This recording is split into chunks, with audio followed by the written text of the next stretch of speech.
নবীজির কেউ ভিডিওটা উপর পাতে টান দেবেন না, আগে ভিডিওটা দেখে যাবেন প্লিজ। এবং আপনি দেখবেন মিডল ইস্টে সবচেয়ে বেশি শয়তান ছিল এবং খারাপ লোক ছিল বলেই যুগে যুগে নবী ওখানে আসছে, বাংলাদেশে আসেনি। ঠিক আছে, প্রশ্ন এটাই। এই জন্য ধর্মের আগে মানুষকে ভালোবাসতে হবে, তাই না? এই ভালোবাসাটা মুসলমান আমরা একে অপরের মধ্যে নাই। আরো কথা বলি, আমাদের দেশের কথা, মোনাজাত যত দীর্ঘস্থায়ী হয় মসজিদে, স্যান্ডেলের সংখ্যা চুরি ততই বাড়ে। আমরা হচ্ছে এই মুসলমান, ঠিক আছে? অতএব আর কিছু বলার নাই।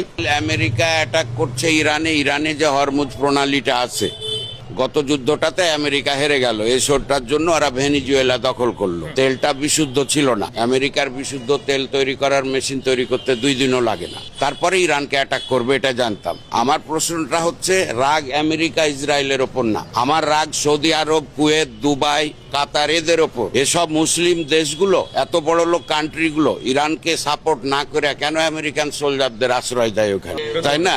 ওরা তো আমেরিকাকে নিয়ে আসছে সবকে। আজকে ট্রাম্প কিছু বলুক, সৌদি আরবের বাদশাহ সোনার টয়লেট পাঠায় দেয়, অথচ আদার্স থার্ড ওয়ার্ল্ডের মুসলিমরা না খেয়ে মরে থাকে। এই জন্য সৌদি আরবে আমাদের নবীর জন্ম হলেও সৌদি আরবকে আতু করার কিছু নাই।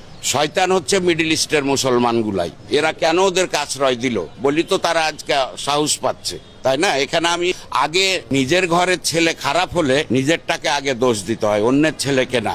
তো আমি মনে করব ট্রাম্প ইসরায়েলের বেঞ্জামিন নেতানিয়াহু হচ্ছে, তার আগে আমাদের দোষ বেশি। মিডল ইস্ট কান্ট্রিগুলো আমাদের দিকে যদি একটু চোখ তুলে, আমাদের মতো মুসলমানদের কারো দিকে তাকাতে হবে না। সৃষ্টিকর্তা মাটির নিচে ওদেরকে যত জিনিস, কিন্তু দেখে না, ওরা চামচামি করে ইহুদিদের, খ্রিস্টানদের। অতএব দোস্তি না, ইরান ঠিকই আছে, আরো মারুক। দুবাইয়ে আপনি মুসলিম কান্ট্রি হাফ প্যান্ট পরে আর এভাবে ঘুরে বেড়াবেন, তাই না? এটা তো সহ্য হবে না ইরানের, তাই কি না? এমনকি আমাদের দেশেও দেখেন আপনি, ফরজ নামাজ নিয়ে কোনো প্রবলেম আসে না। শবে বরাতের নামাজ সুন্নাত কি নফল, এ নিয়ে বহুত মারামারি মার্ডার আছে। ওই লোকটাকে দেখতে যান, ওই লোকটা ফরজ নামাজ পড়তে আসে না। অতএব আমি কখনোই আমেরিকা ইসরায়েলকে আগে খারাপ বলবো না, আগে আমরাই খারাপ। আমরা মিডল ইস্টে ওদেরকে আশ্রয় দিব কেন? সৌদি আরবের বুকে আমেরিকান সৈন্যরা দাঁড়িয়ে পেশাব করে, লজ্জা লাগে না সৌদি বাদশাহ? মুসলমানেরা প্রচন্ড সাহসী, ইহুদিরা মারাত্মক ব্রিলিয়ান্ট, যত বিজ্ঞানী। ওরা এমন সময় যে কাজগুলো করবে যেখানে হাইলাইটস বেশি হয়, such as example Saddam Hossain ঈদের দিন ফাঁসি দিয়েছে লোকে।